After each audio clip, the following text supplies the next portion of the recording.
झाला. 28 लेकरांचा निर्दयी गोळ्या झाडून त्या पाकड्यांनी तिथं खून केला. पण इथं पण एक गोष्ट ध्यानात ठेवायची, केंद्र सरकार पण याचीच वाट बघत असेल की त्यांनी असं कोणतं तरी आपल्या एखादं पाऊल उचलावं की ते पाऊल उचलल्यानंतर अख्ख्या विश्वामध्ये त्यांची नाचक्की व्हावी आणि मग एकदा का आम्ही उभं राहिलो मग त्याला शेवटपर्यंत सोडणार नाही.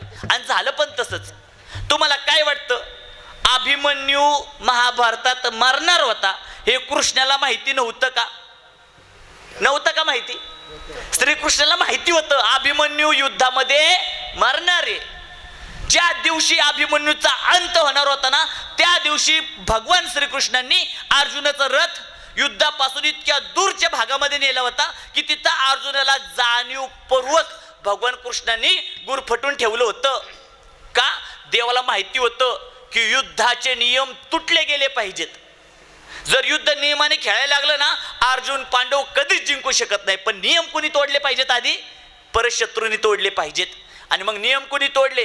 अभिमन्यू सारखं रत्न भगवान कृष्णांनी का हरवलं? तर पुढे धर्माची स्थापना करायची होती. त्या 27 आपल्या 28 ज्या पर्यटकांचा जीव गेला तिथपर्यंत सरकार सगळं शांत का राहिलं? त्यांना तो हिसका दाखवायचा होता. का? जगाला आरसा दाखवला. आता जग त्यांच्या बाजूने का उभं राहत नाही? यांच्या 28 निशस्त्र असणाऱ्या त्या पर्यटकांचा या पाकड्यांनी जीव घेतलाय ना, यांना पूर्ण अधिकार आहे त्यांना धडा शिकवण्याचा. आणि आज काय अवस्था आहे? 100 किलोमीटर आतमध्ये घुसून त्या पाकड्यांची राजधानी असणाऱ्या इस्लामाबाद मध्ये पण धुमाकूळ घातलाय, आपल्या एअर स्ट्राईक केली. ही साधी सुधी गोष्ट नाहीये. आणि त्यासाठी काय लागतं माहितीये का? त्यासाठी ना धाडस लागतं. धाडस लागतं. तुम्ही ना वाटतं की आम्ही आमच्या लेकरांना असं सांगितलं तर लेकराला आमचा अभिमान वाटल की आमच्या बापाकडे किती पैसा आहे, तो किती कर्तृत्व गाजवतोय. नाही, तुम्ही तुमच्या लेकराला असं सांगून ना त्याला मर्यादेच्या पेक्षा पलीकडच्या विश्वामध्ये जगण्याचा, स्वच्छंद जगण्याचा प्रयत्न करण्यासाठी सोडून देत आहे. तसं नाही करायला पाहिजे. पोराला मर्यादेची जाणीव करून द्यायला पाहिजे. जोपर्यंत पोराला मर्यादेची जाणीव नाही तोपर्यंत पोरं आगावच आहे. म्हणजे मी ज्या जेजुरीमध्ये राहायचो, आमचं खरं मूळ गाव धालेवाडी. ऐकताय ना बाळांनो? आमचं मूळ गाव धालेवाडी, तिथून माझ्या मामाचं गाव जेजुरी. आता काही कारणास्तव मी मामाच्या गावाला गेलो शिकायला. पण जोपर्यंत मी माझ्या गावात होतो ना तो इतका खोडकर होतो की आमच्या खालच्या आळीची पोरं वरच्या आळीत आली ना त्यांना आम्ही देवळा मागं न्यायचो. खपाखप लय मारायचो. कुठं? आमच्या गावात. आणि अचानक मला आमच्या आईने कुठं टाकलं शाळेला? मामाच्या गावाला. आता मामाच्या गावाला गेल्यानंतर स्वभाव जातो का? मामाच्या गावाला पण तीच परिस्थिती. मामाच्या गावाला पण एक चुलत मामाच्याच म्हणजे चुलत मामीच्या आजीच्या पोराला एवढा फटकावला लय फटकावला. आणि मी कितीत होतो? तिसरीत होतो. तिसरीतली गोष्ट सांगतोय, सत्य तुम्हाला. त्या आजींना पण भेटून, शोभाताई नाव त्यांचं. त्या आजी आल्या मला म्हणल्या, ए होय रे आपुडे स्वप्नील, होय रे स्वप्नील, तुझ्या काय बापाचं गाव आहे का? तुझ्या गावात जाऊन तिथं धिकर ना, इथं काय करतो नाटक? मग मला कळलं ही माझं गाव. कळतं का तुम्हाला? मला कुणी मर्यादेची जाणीव करून दिली? त्या शोभा आजीनी. जर शोभा आजीनी मला त्यावेळेस ओरडल्या नसत्या ना मला नाही वाटत मी आता कीर्तन करत असतो. मी असाच इकडं तिकडं उड्या मारत बसलो असतो. म्हणून आपल्या लेकरांना परिस्थितीची जाणीव करून द्यायची. त्याला कधी कधी म्हणायचं तू माझ्यासोबत चल ना, तुझ्या वडिलांच्या कंपनीत घेऊन जायचं. त्याला ज्यावेळेस ते जॉब करताना दिसेल ना, अरे इथं ठिणग्या निघत्यात, वडिलांना कधी कधी झाडून घ्यायला लागते, आई कधी कधी कामं करते ना, आईच्या नाकात माती जाती, आईला कधी कधी ते शेजारची काकू किती उलट बोलती तरी आई काम करते. मग पोरग म्हणतं नाही मला ही परिस्थिती बदलायची. पोरग चेतवून उठतं बरं का. 4थीतलं पोरग, त्याची आता कास्ट सांगू नाही इथं पण समजून घ्या, ते अतिशय वेगळ्या कास्टचं पोरग होतं. ते काय काम करायची त्याची आई माहिती का बाळांनो? त्याची आई ना रस्त्यावरले डांबरचे रस्ते आहेत ना ती करायची काम. म्हणजे डोक्यामध्ये उन्हाताना जे आपण चालत आहे त्या उन्हामध्ये ती खडी डोक्यावर घामेल्यात भरायची आणि त्या रस्त्यावर लेवल करायला टाकायची. आणि ती पोरग सुट्टीच्या दिवशी आईसोबत गेलं. तिथं कितीतलं पोरग? 4थीतलं. आईसोबत गेलं आणि ठेकेदाराने आईला त्या पोराच्या समोर अतिशय घाणेरड्या 2 शिव्या दिल्या. खूप घाणेरड्या शिव्या दिल्या. त्या पोराच्या डोळ्यातून घळा पाणी आलं आणि ते एका दगडाच्या पाठीमागं गेलं. आणि दगडाच्या पाठीमागं जाऊन त्याच्या हातातून रक्त वाढत होतं. आई म्हणली काय केलं काय केलं? त्याने रक्ताळलेल्या हाताने लिहिलं, मी मोठ्यापणी असंच अधिकारी बनणार आणि ह्याला ह्याची जागा दाखवून देणार. त्याने त्यावेळेस संकल्प केला चौथीत. आणि तीच पोरग म्हणजे ज्याची आई किंवा ज्यांची कास्ट मधली लोक दारू विकतात वगैरे अशी भटके आदिवासी ठिकाणी असतात, तीच पोरग नंतर जाऊन लातूर सारख्या ठिकाणचं कलेक्टर ऑफिसर झालं. का? मनामध्ये एकच भरलं होतं, काय माझ्या आईच्या ह्या अवस्थेचा बदला मी घ्यायचा.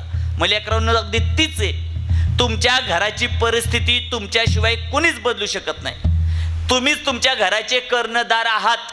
तुमचे आई वडील काय विचार करतात, जाऊ दे मला काय घालायला नसेल तरी चाल, पण माझ्या लेकराला चांगला शर्ट चांगलीच पॅन्ट, मी ज्या कॉलेजला पाहिलं पण नाही असल्याच कॉलेजला माझ्या लेकराला घालायचं, ही त्यांच्या मनामधली स्वप्न असतात.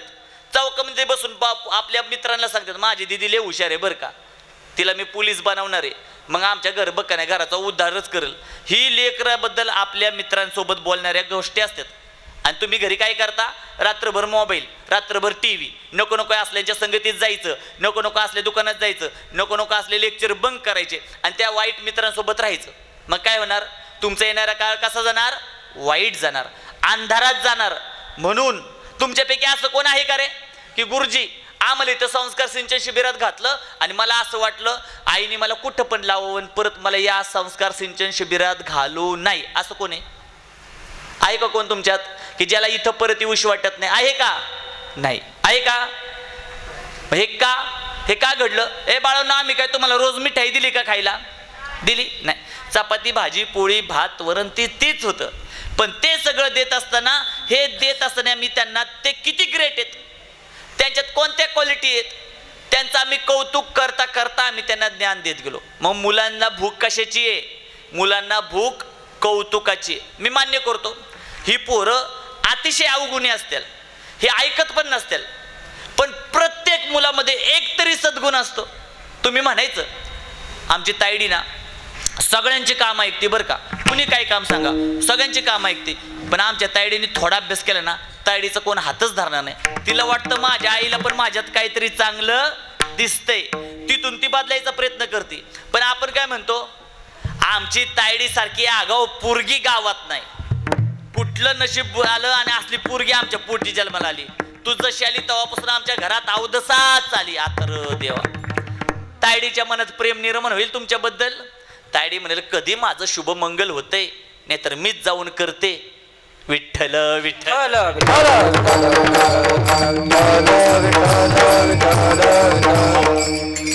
आणि मी मग आता आमच्या घरच्यांनी आम्हाला तेवढं दिलं की मुबा नाही, स्वतःचं अस्तित्व स्वतः निर्माण करायचं. मी त्या जीवनाच्या अशा टप्प्यावर पाऊल ठेवला आंबोडीत म्हणजे अध्यात्माच्या क्षेत्रात. आंबोडीत तर 1 वर्षानंतर आलो की ज्या टप्प्यावर मनुष्याने आयुष्याच्या त्या टप्प्यावर एकदम मॅच्युरिटी आलेली असते आणि एकदम डिफेन्सने जीवन जगायचं असतं.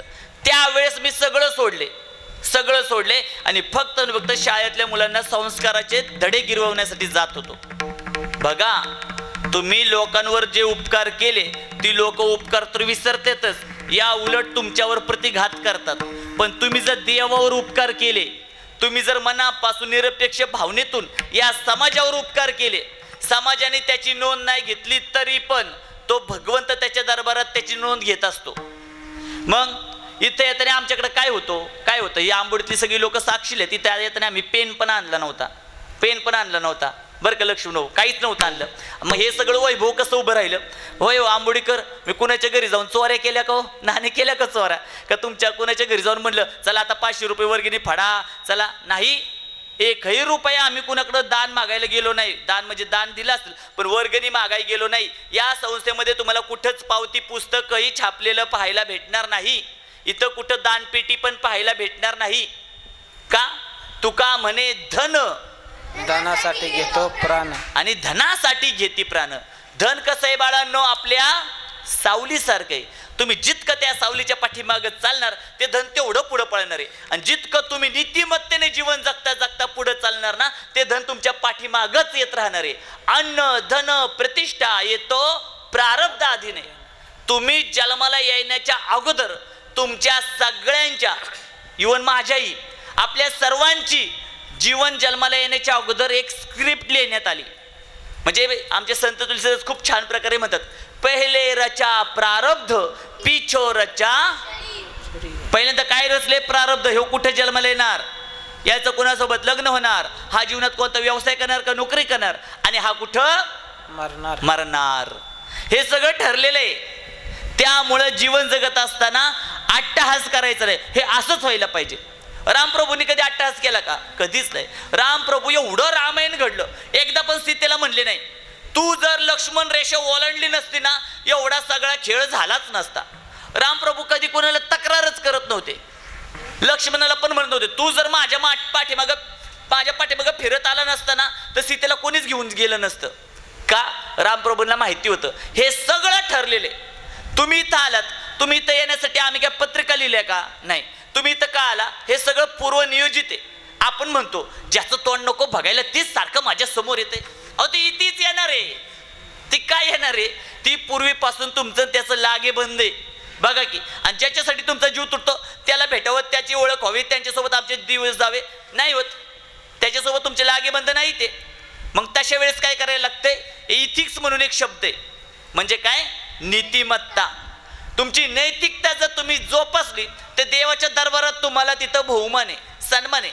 आणि तुम्ही तुमची नीतिमत्ता सोडली, लोकांचं वाईटावर टपले, लोकांच्या प्रगतीमध्ये अडथळा निर्माण करण्याचा प्रयत्न केला, मग देव स्वतः त्याचा काटा काढतो. देव अशा लोकांच्या प्रगतीमध्ये स्वतः अडथळे घालतो. अडथळे